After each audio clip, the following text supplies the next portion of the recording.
Bonjour à tous, bienvenue au webinaire, à ce webinaire cas d'usage.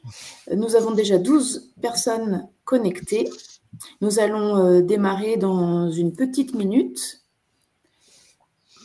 Donc, si vous pouvez me confirmer que vous nous entendez bien et que vous voyez tout à l'écran, c'est-à-dire le titre du webinaire, je vous en remercie.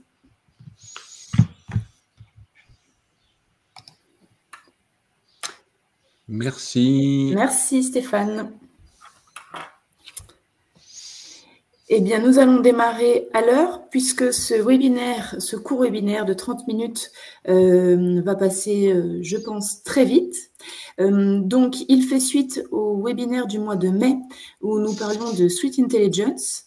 Sur celui-ci, nous allons parler de cas d'usage pour que chacun puisse se rendre compte, si ce n'est pas déjà fait, en quoi les données fuitées peuvent servir aux personnes mal intentionnées. Pour ça, nous avons donc Jérôme et Nicolas qui vont intervenir, que je présente très rapidement. Donc Jérôme qui va présenter le deuxième cas d'usage sur les incidences de la fuite de données au niveau physique, donc est notre business développeur chez Aleph, et Nicolas, notre PDG, qui va parler des incidences en termes cyber. Donc, chacun va pouvoir développer tout ça de manière voilà, très simplifiée en cas d'usage. Nous allons innover pour ce webinaire. Nous allons donc parler d'un premier cas d'usage cyber pendant 10 minutes, puis 5 minutes de questions-réponses. Ensuite, nous parlerons des cas d'usage physique. Nous pourrons encore faire des questions-réponses pendant 5 minutes. Et s'il y a encore des questions à l'issue de ce temps, nous pourrons libérer ceux qui auront toutes les informations nécessaires et nous pourrons répondre à ceux qui restent. J'ai mis 1 minute. C'est bon, je ne vous ai pas mangé trop de temps. Je vous laisse intervenir, Nicolas et Jérôme. Nicolas, c'est à toi. Bonjour à tous. Merci, Mélina. Donc oui, on va décrire un premier cas d'usage, une petite explication et 2 petits cas d'usage sur des données fuitées. La première chose à comprendre quand on parle de données fuitées, ce ne sont pas nécessairement des données qui ont fuité de chez vous. Généralement, dans la plupart des cas, les données fuitent via des prestataires externes, des cabinets de conseil, des cabinets d'avocats, des experts comptables, vos fournisseurs IT. Donc, c'est pour ça c'est complexe à appréhender parce qu'on est rarement une victime directe. Il y a un phénomène d'amplification qui se fait quand un cabinet d'avocats subit une fuite de données. C'est l'ensemble de ses clients qui est touché. Donc, pour une victime directe, on se retrouve avec en moyenne, on a fait une estimation, 500 victimes indirectes. Donc, on est bien dans ce cadre-là. Donc, vous n'êtes pas forcément au courant que des données ont fuité quand ça passe par un prestataire, malgré l'obligation légale de le déclarer.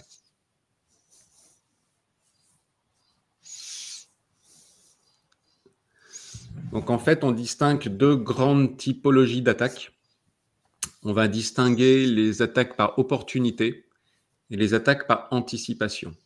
Alors, les attaques par opportunité, c'est simple. Les hackers vont identifier, vont rechercher de la donnée, principalement sur le dark web. Et à partir de ces données, à partir de la typologie de ces données, du volume, de leur difficulté d'accès, ils vont mettre en place un ensemble d'attaques. Typiquement, sur un data leak chez un fournisseur, où on va retrouver typiquement un ensemble de fiches de paie, on va pouvoir, ça va être une opportunité pour le hacker de tenter une attaque par phishing, c'est-à-dire par construction d'un faux email, qui va reprendre ces données-là, qui n'auraient pas dû fuiter. À partir de ces données-là, via cet email, il va créer un environnement de confiance, puisque ces données, il n'est pas censé les connaître. Donc la personne va être en confiance, voyant que ce sont des données qui sont confidentielles, qui sont sorties, et va donc beaucoup plus facilement se faire attraper par ce faux mail. Ensuite, on a plusieurs cas. On va avoir des cas où cet email va permettre de cliquer sur un lien qui va être un moyen d'injecter un virus, un ransomware, ou via une fausse interface, de récupérer email et mot de passe. Reviens en arrière, s'il te plaît, Mélina. Ça, je vais le redécrire après. Après, l'opportunité, ça va être lors d'une sortie d'une faille de sécurité connue. Ils vont tout simplement identifier de manière massive tous les systèmes éligibles à cette faille de sécurité et tenter de manière massive. Donc ça, c'est par opportunité. Après, il y a la partie par anticipation où le hacker va avoir une cible et il va faire une recherche d'informations ciblées pour trouver des informations qui vont permettre de la même manière de faire une attaque par phishing ou une attaque du système d'information en identifiant des actifs logiques avec des failles de sécurité. S'il n'y a pas de faille de sécurité, ben, il va mettre sous surveillance cet actif-là, une adresse IP, votre site web, votre système d'information, et dès qu'une faille de sécurité sort, il va faire son attaque le plus rapidement possible avant que vous corrigiez la faille. Donc, si on détaille un petit peu, cette prise d'information, elle est nécessaire à toute attaque. C'est-à-dire que je ne vais pas pouvoir effectivement attaquer dans le vide sans aucune information. Cette création de confiance pour une fiche de paie, on peut la retrouver aussi pour une facture. On a eu des cas, on a nous-mêmes eu une tentative suite à une fuite massive d'un de nos fournisseurs, fournisseurs d'un ensemble de factures massifs. Et il y a eu une campagne de phishing, de faux emails qui sont partis. Et sur cette masse-là, ils comptent sur une probabilité. C'est simple, ils savent qu'il y a 6 à 7% de personnes qui vont cliquer au mauvais endroit parce qu'ils vont être en confiance. Ils vont avoir la bonne date, le bon montant, le bon numéro de client. Donc, à partir de cette donnée-là, ils vont construire un email avec des outils qui sont tout prêts. C'est comme des outils de mailing qui sont disponibles sur le dark web. Ou alors des outils pour faire des fausses pages qui vont paraître de la même manière. Quand la personne va être en confiance, elle va cliquer, elle va avoir une mire de login qu'elle connaît, puisqu'ils auront fait une copie d'une mire de login qu'ils connaîtront. La personne va mettre son email et son mot de passe. Il va y avoir une récupération de son email et de mot de passe et une tentative de pénétration du système avec des mots de passe tout frais. Ça sera le bon mot de passe et le bon email. Et là, le risque, c'est destruction de données, exfiltration d'informations ou chiffrement du système d'information. Ou alors, on va être effectivement toujours dans une pénétration du système. Dans le cas du ransomware, c'est un peu différent puisqu'on va avoir un chiffrement du système d'information, donc un blocage. Vous ne pourrez plus utiliser votre système d'information. Ils vont rentrer dans une phase de négociation. On va vous demander de l'argent pour déchiffrer avec une menace et de publier toutes ces données dans le dark web, ce qui va faire que ça va réalimenter une vague d'attaques.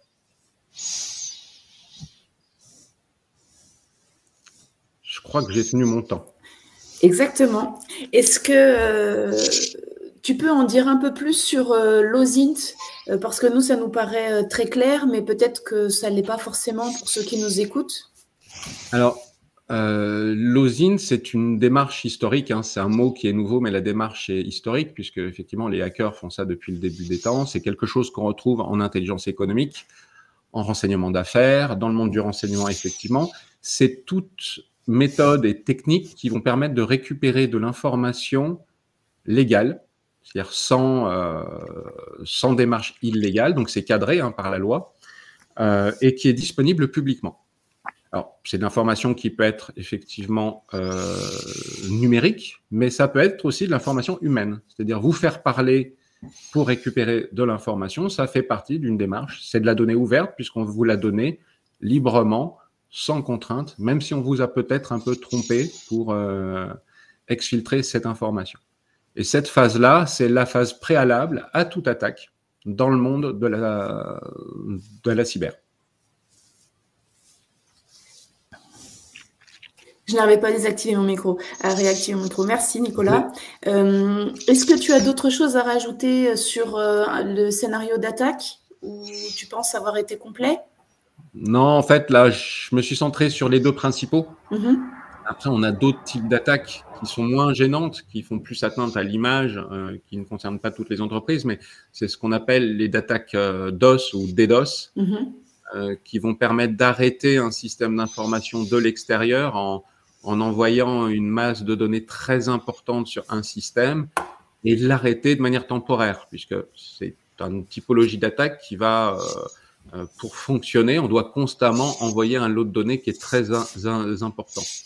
Donc ça, ce sont des attaques qui sont assez courantes. Je crois que c'est la 3e répertoriée par l'ANSSI.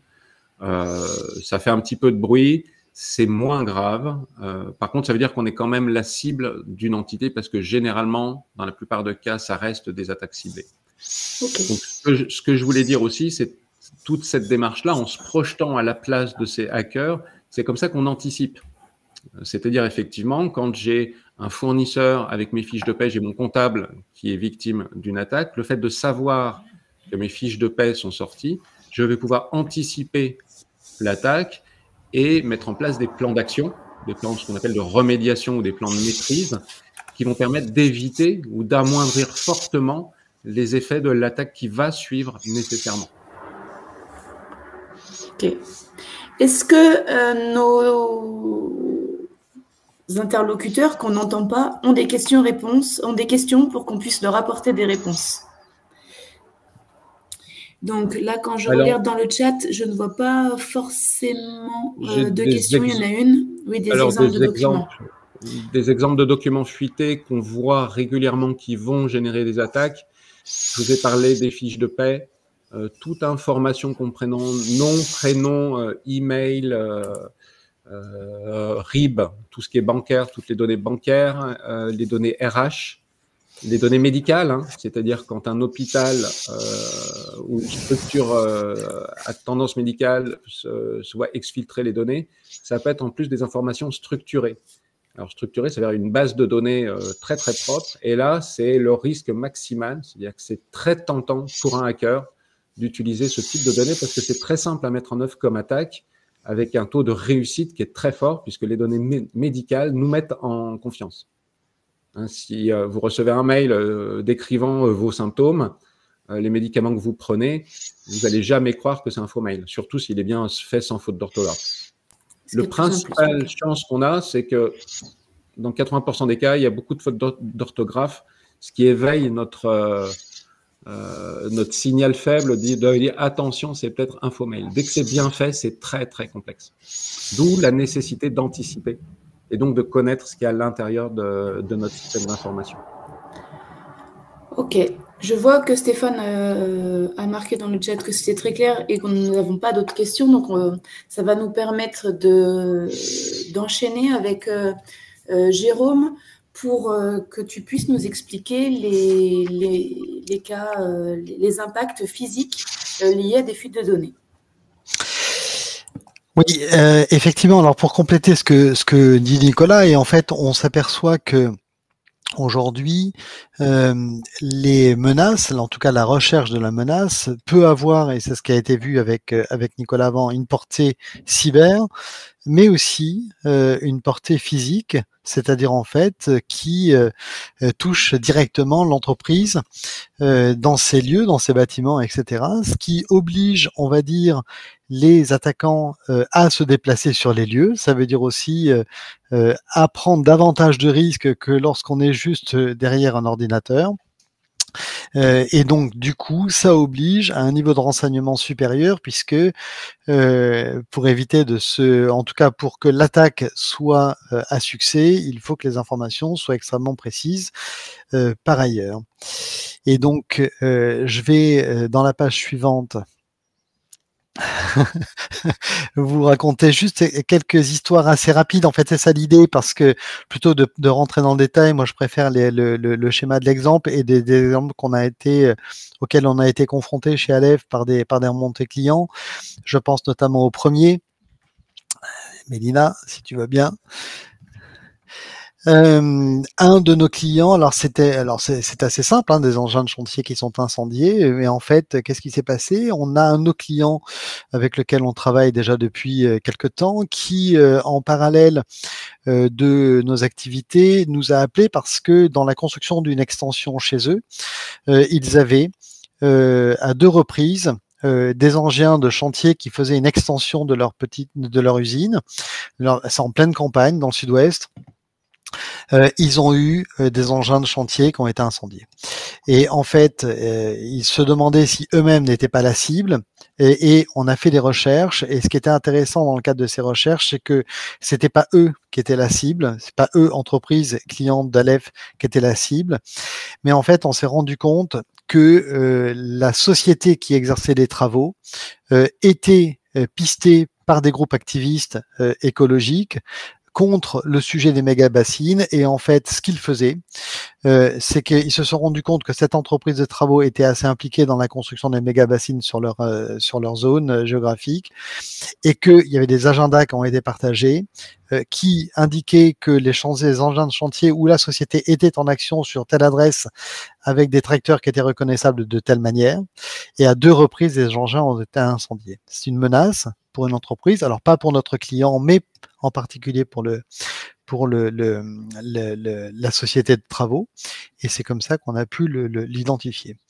L'Assemblée générale perturbée, on a régulièrement le cas avec celle de Total Energy, parce que c'est tellement emblématique, une société pétrolière, des groupes qui sont évidemment contre les activités sur les énergies fossiles, donc des rassemblements, des manifestations particulières, des éléments de protection, etc.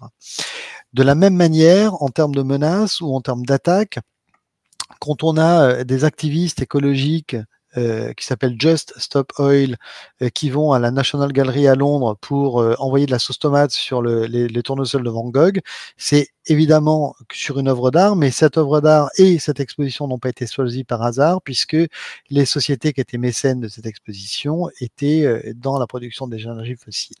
Donc on est là vraiment dans une menace qui est aussi porter atteinte à l'image, dégrader l'image. C'est une menace, c'est des fois une attaque. Il y a du préjudice, comme d'ailleurs dans ce cas-là. Le vol de médicaments, alors c'était tout à fait spectaculaire. Ça s'est passé dans la pharmacie centrale de la PHP. C'était à la fin de l'année dernière. Du vol de Ketrudal. Alors le Ketrudal, c'est un médicament star. Hein. C'est en fait 4 millilitres de ce produit-là. Ce sont des flacons de 4 millilitres. Ça vaut 2400 € le flacon. Il y a eu 2 millions d'euros dérobés en quelques minutes, avec évidemment des complicités. Mais ça veut dire quoi? Ça veut dire qu'effectivement, avant d'y arriver, il y avait du renseignement qui a été nécessaire pour savoir à quelle date arrivait le stock, la palette, la fameuse palette qui a été enlevée, les personnes sur lesquelles s'appuyer pour avoir de l'aide et pour arriver à la sortir, la logistique, etc. Évidemment, le circuit de revente. On voit bien qu'on n'est pas dans quelque chose d'opportuniste, on est vraiment dans le banditisme là pour le coup, et c'est une menace tout à fait physique, tout à fait réelle pour les entreprises. Un dernier exemple, je crois, qui est tout ce qui est. Alors évidemment, il y a le marché parallèle qui est le résultat, mais la contrefaçon est un véritablement un gros sujet. Tu as peut-être juste avant la contrefaçon. En fait, pour arriver à faire des produits contrefaits, je pense notamment à des médicaments, ce qu'on en a aujourd'hui, à des produits de luxe, par exemple. Mais le médicament est assez intéressant parce que il faut avoir beaucoup d'informations pour faire du médicament contrefait, évidemment sur l'allure même du médicament que l'on absorbe, évidemment sur la boîte, sur les logos, sur les notices, etc., pour qu'ils puissent sembler identiques. Ce que disait Nicolas est tout à fait clé. Ça marche parce qu'on est en confiance, parce qu'on est sur quelque chose qui ressemble à quelque chose que l'on connaît, et on ne fait pas la différence et on y accède. Et dernier point, c'était la fraude de la carte de fidélité. Ça aussi, c'est une attaque où c'est typiquement la fraude. Alors, on a la carte de fidélité dans les grands magasins. Hein, c'est-à-dire, en fait, qu'est-ce qui fait qu'on arrive à payer des courses sans pour autant débourser d'argent. Donc, ça veut dire qu'il y a des éléments détournés pour pouvoir y arriver. Mais c'est aussi des fraudes à l'assurance. C'est aussi de la fraude à la santé. À ces éléments-là. Donc ça aussi sont des risques physiques, des menaces physiques pour les organisations. Et puis enfin, les moyens de pression sur les personnes et sur les entourages. Alors là, c'est quand il y a une menace ou en tout cas quand il y a le projet d'une attaque, évidemment, on a besoin d'avoir des complicités. C'est identifier ces personnes, créer des moyens de pression sur elles. Et puis on s'aperçoit que des fois, on a le cas aux États-Unis avec un hôpital qui a refusé de payer une rançon et que les criminels se sont directement attaqués aux patients de cet hôpital en créant des moyens de pression, en menaçant de révéler les effets, des problèmes de santé à leur employeur s'ils ne payaient pas $500, ce genre de choses.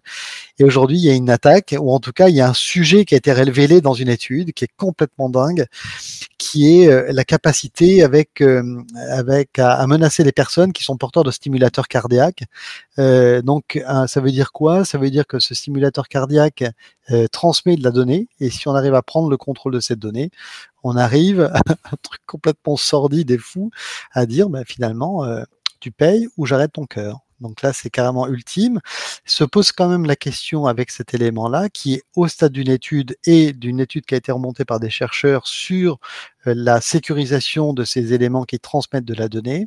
Se pose quand même la question de ces objets connectés ou ces contrôles-commandes, par exemple de machines, de robots et autres, qui ont quand même tous été conçus pour être extrêmement performants, et il est connu que ces outils n'ont pas été pensés pour de la sécurité. Donc il y a quand même des enjeux communs, et le parallèle, et je conclurai là-dessus, entre toutes ces menaces physiques, toutes ces attaques physiques, c'est qu'elles nécessitent de la recherche d'informations, et que ça porte un nom, c'est-à-dire en fait, ça s'appelle le renseignement d'origine cyber, c'est-à-dire le ROC. En fait, un renseignement d'origine digitale, mais qui va avoir une portée physique. Et ça, c'est tout à fait intéressant. Et on rappelle à ce titre-là, comme d'ailleurs Nicolas l'a fait, qu'il ne peut pas y avoir d'attaque sans data, sans données préalables, et qui vont permettre de faire de cette attaque un succès. Et voilà. Merci Jérôme. Est-ce que vous avez des questions? Alors pour l'instant, dans le chat, nous n'avons pas de questions précises, mais elles vont peut-être arriver puisque les cas d'usage que vous avez faits sont très très concrets. Par contre, on peut s'interroger sur la manière d'éviter peut-être ces cas d'usage. Alors, il y a ça, il y avait aussi une question, j'ai répondu dans le chat. Mais oui, sur l'OSINT, pardon, d'Alexander. Sur l'OSINT, très rapidement, j'ai donné les liens pour s'informer. Effectivement, l'OSINT est encadré aujourd'hui tout simplement par le code pénal. Donc, il suffit d'appliquer le code pénal du monde physique au monde numérique. Il y a une transposition à faire. Après, dans le cas particulier où il y a des risques de recel, qui fait partie du code pénal, c'est l'article 321.1 du code pénal. C'est effectivement, il y a un texte de la CNIL que je vous ai mis en lien. On a fait un webinaire sur le sujet qui décrit dans ce cas-là la méthodologie à appliquer pour être dans le cadre légal et éviter d'être dans le recel. Ça touche aussi vos fournisseurs. C'est-à-dire, si vos fournisseurs ne respectent pas ce cadre et tombent dans le recel, vous êtes aussi dans le recel. En fait, le recel, c'est par capillarité. Donc, d'où l'enjeu de contrôler que les fournisseurs, surtout en OSINT, sont bien conformes à la législation. Sinon, vous êtes aussi en risque juridique sur ce sujet-là. Et ta question, Mélina? Ma question, c'est, on sait que voilà, vous avez développé des cas d'usage liés à des fuites de données. Comment on peut éviter d'être confronté à ce genre de phénomène? Je peux peut-être apporter quelques mots là-dessus. En fait, l'attaque, qu'elle soit physique ou cyber, est donc précédée par de la collecte de données. Donc ça veut dire que la donnée, qui par nature, dans ses couches les plus basses du web, est très souvent largement partagée, en fait, il va y avoir de la récupération de données. Donc pour l'enjeu pour la société, pour éviter d'être une victime, va être d'être informé au plus tôt possible des données qui lui appartiennent et qui se trouveraient librement publiées et qui pourraient être récupérées par des tiers.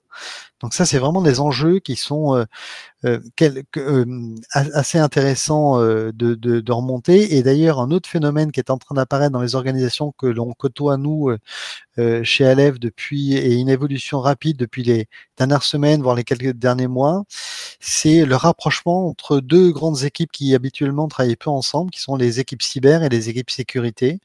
Et ça, c'est plutôt intéressant de voir cette espèce à la fois de convergence de travaux, de mutualisation des moyens, parce qu'ils se rendent évidemment compte que des documents qui peuvent être complètement anodins pourraient servir à une attaque d'origine cyber, à portée cyber ou à portée physique.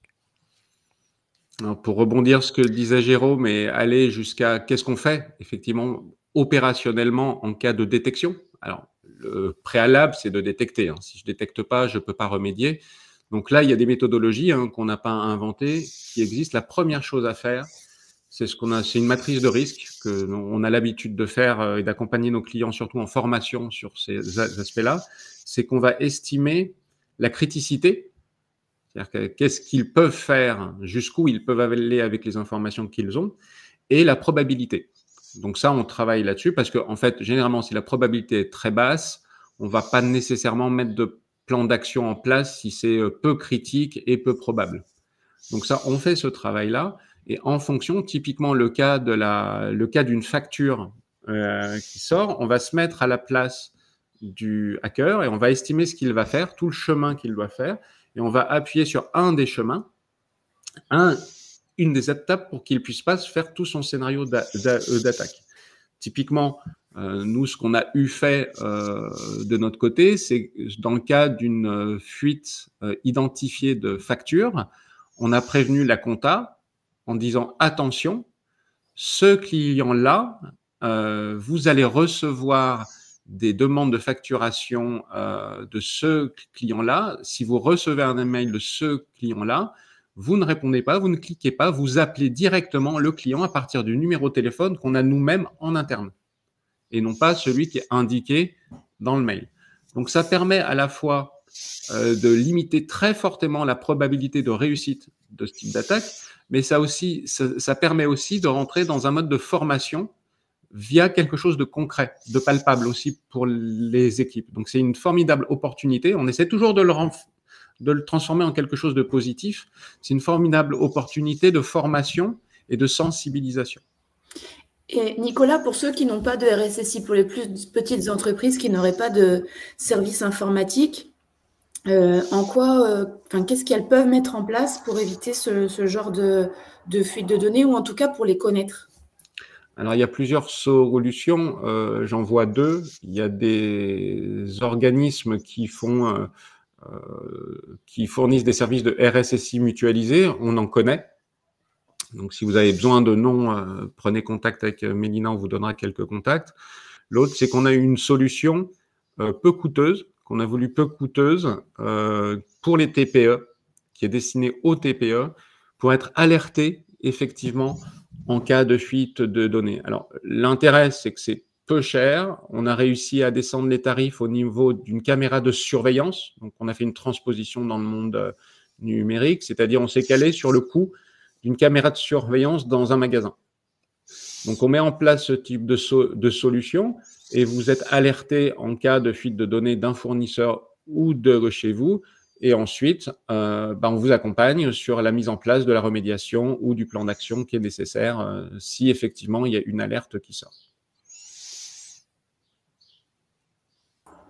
C'est très clair. Nous avons encore 19 personnes en ligne. Et merci de nous suivre jusqu'au bout. Est-ce que vous avez d'autres questions?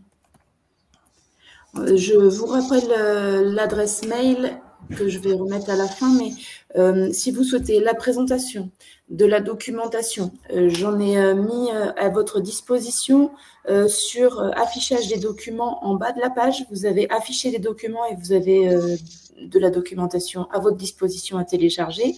Et on peut également vous donner, je peux également vous apporter la présentation et répondre à d'autres questions que vous souhaiteriez peut-être, vous auriez peut-être en privé. Alexander pose une autre question, Stéphane aussi. Comment avez-vous détecté la fuite des documents comptables? L'entreprise qui s'est fait attaquer ne le savait pas, si j'ai bien compris. Et Stéphane, même en HNO. Alors, va falloir me détailler pour aussi tout le monde HNO. Oui, parce que je ne connais pas. Pour la première question, la fuite des documents comptables, il se trouve que quand nous, on remonte une alerte, elle est contextualisée. C'est-à-dire que le document comptable se trouve dans un ensemble et qui contenait en fait le nom de la société cible. Donc, c'est comme ça qu'on les identifie. Donc, ça, c'est le cas le plus simple. Dans des cas plus complexes, Peut-être qu'on peut détailler le cas parce qu'il est finalement assez connu, Et mais puis, il est public. Hein. C'est une attaque par ransomware qui a été faite par Logbit sur Entrust. Entrust est un fournisseur de certificats HTTPS et c'est un fournisseur de GeoTrust, qui est lui aussi un fournisseur de certificats HTTPS. Il se trouve que GeoTrust est un de nos fournisseurs. Et dans ce leak de données structuré, très massif, hein, ça touche beaucoup, beaucoup de gens, eh ben, ils ont fait une attaque opportuniste.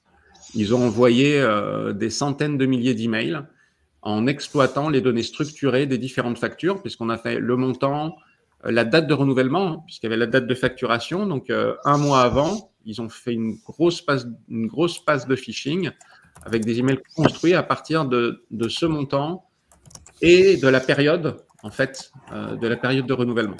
Donc, c'était bien vu. On l'a évité. Je ne sais pas combien de personnes ont été touchées derrière suite à cette attaque-là. Donc ça, c'était sur une facture. Pourtant, ce n'était qu'une facture. Ce qu'on sait, c'est, pardon, juste pour compléter, c'est oui, l'entreprise est forcément au courant qu'elle se fait attaquer parce que évidemment, il y a des données qui sont parties. Par contre, ce qui est intéressant là-dedans, c'est qu'il n'y a pas eu de mémoire et à ma connaissance de communication complètement faite et transparente de la part de cette société qui s'est fait attaquer. Et le fait est qu'on avait des outils, nous, de surveillance qui permettaient de monitorer les données qui nous appartenaient et qui étaient dehors. C'est aussi comme ça qu'on a su anticiper les choses. Alors, pour répondre à Stéphane sur la partie HNO, si je ne me trompe pas, ce sont les heures non ouvrées. C'est assez simple. Hein. L'email, lui, il part dans nos alertes. Vous êtes prévenu par email. Donc, si vous avez quelqu'un dont le travail, généralement, dans les très petites structures, c'est le PDG, qui lui a du mal à déconnecter le week-end. Et donc, lui, il va être au courant. Après, on peut cibler sur des personnes dont c'est la responsabilité. Mais généralement, sur les TPE, c'est le gérant c'est le gérant qui est le destinataire. Et ensuite, on peut effectivement le faire aussi par SMS, où là, c'est encore plus difficile de déconnecter. Donc voilà comment est-ce qu'on répond à cette problématique-là. En termes de service, on peut aussi le faire sur les HNO, mais effectivement, le coût est un petit peu supérieur parce que la charge de notre côté ou du côté de nos partenaires est supérieure. Ok, eh bien merci pour ce retour. Stéphane te dit merci. Je me perds dans mes souris.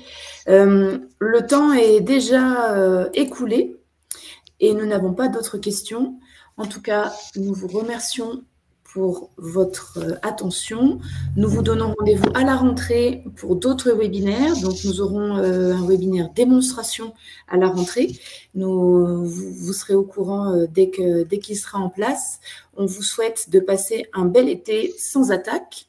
Et puis, n'hésitez pas à nous contacter via les réseaux LinkedIn, via notre site internet ou via l'adresse mail que je vous ai communiquée. Merci à vous tous. Merci à vous tous. Bonne journée. Vacances. Au revoir. Au revoir.